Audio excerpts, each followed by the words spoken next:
Bienvenue sur ce vlog complètement à l'arrache. Exceptionnel parce que je viens de recevoir un mail. Je me suis abonné à la newsletter de AMD. Je m'en souvenais plus du tout, mais quoi qu'il en soit, j'ai reçu un mail. Et dedans, ils ont envoyé à toutes les personnes inscrites leur nouveauté, la mise à jour de leur système, pas de driver, hein, de leur système qui permet de paramétrer un centre de gestion plutôt. On va appeler ça un centre de gestion de la carte graphique AMD. Et aujourd'hui, il est mis à jour et il y a des options que nous, utilisateurs de Nvidia, on attendait depuis longtemps.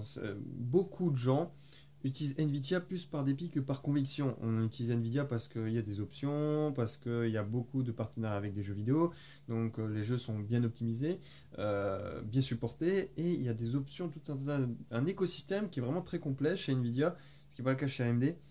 Et du coup, on est chez Nvidia, mais on aimerait on épouse plus la philosophie d'AMD qui est plus saine parce que elle aide beaucoup l'open source. Là où Nvidia va dire bon, l'open source c'est que de la merde, c'est pour les petits nerds à la con.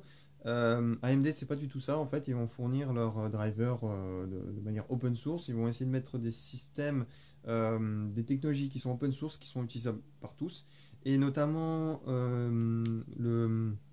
pas moteur de rendu, le concurrent de DirectX 12 qui s'appelle Vulkan. Et à la base, un projet AMD. À la base, c'était un projet open source. Enfin, je sais pas s'il était open source, mais je sais que c'était un projet pour AMD pour avoir des technologies qui mettent en avant les performances de leur carte graphique, qui permettent de multiplier les performances. Mais je pense que AMD s'est dit, bon, bah, on fait un peu cavalier seul dans notre coin. Nvidia est là-haut, top of the top. Donc c'est difficile de le défoncer ou de dire, écoutez, il y a une alternative, voilà quoi. Donc je pense qu'ils ont commencé à discuter avec Chronos pour leur dire, écoutez, OpenGL c'est bien parce que c'est open source, mais derrière ça ne suit pas forcément sur le terme technique. Donc nous on vous propose de balancer toute la technique et puis vous gardez l'esprit open source. Donc beaucoup de gens, je pense, adorent AMD pour leur philosophie et surtout parce que c'est un concurrent qui propose une qualité-prix vraiment euh, pas officielle, mais optimum. Alors que Nvidia se permet de faire des marges beaucoup plus élevées sur des technologies qui sont pas forcément qui ne nécessitent pas autant d'investissement financier quand on achète la carte graphique. On sait très bien qu'on pourrait la payer à allez, 20% sans pour autant Nvidia ait des pertes monstrueuses derrière.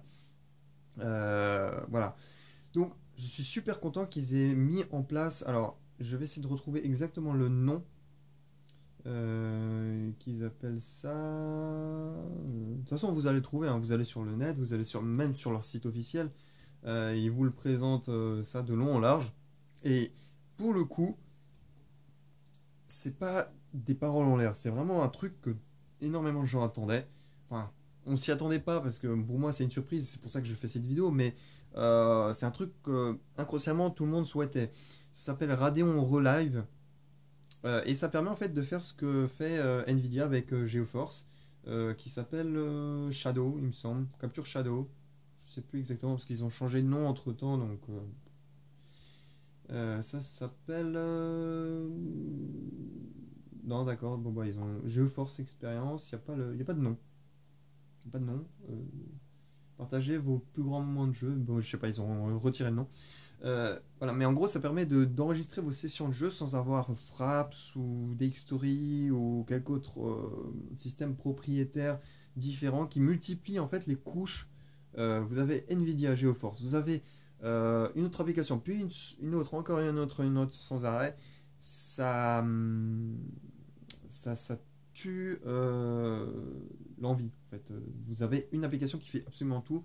C'est beaucoup mieux au niveau de la gestion. Et là, AMD le permet. Donc, AMD, c'est un très très très très bon point.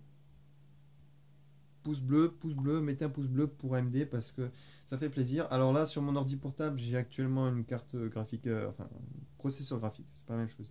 Processeur graphique Nvidia, bon, étant donné que c'est un portable, je peux pas changer de processeur graphique comme ça à la volée, c'est fixé et puis on n'y touche plus. En revanche, sur ma tour, j'ai deux cartes graphiques, j'ai une AMD et une Nvidia. J'ai hâte de pouvoir mettre tout ça à jour et de voir si ça fonctionne correctement. S'il n'y a pas de bug, vu que j'ai deux cartes graphiques concurrentes dans le même PC. Alors, jusqu'ici, tout fonctionne bien. J'ai eu aucun crash, aucun bug, parce que voilà, ça ne marche pas. Donc tout fonctionne parfaitement. Là, reste à voir s'il n'y aura pas un conflit. Théoriquement, il n'y aura pas, mais bon. Voilà, c'était tout comme vidéo, juste une petite vidéo informative. Allez, à plus.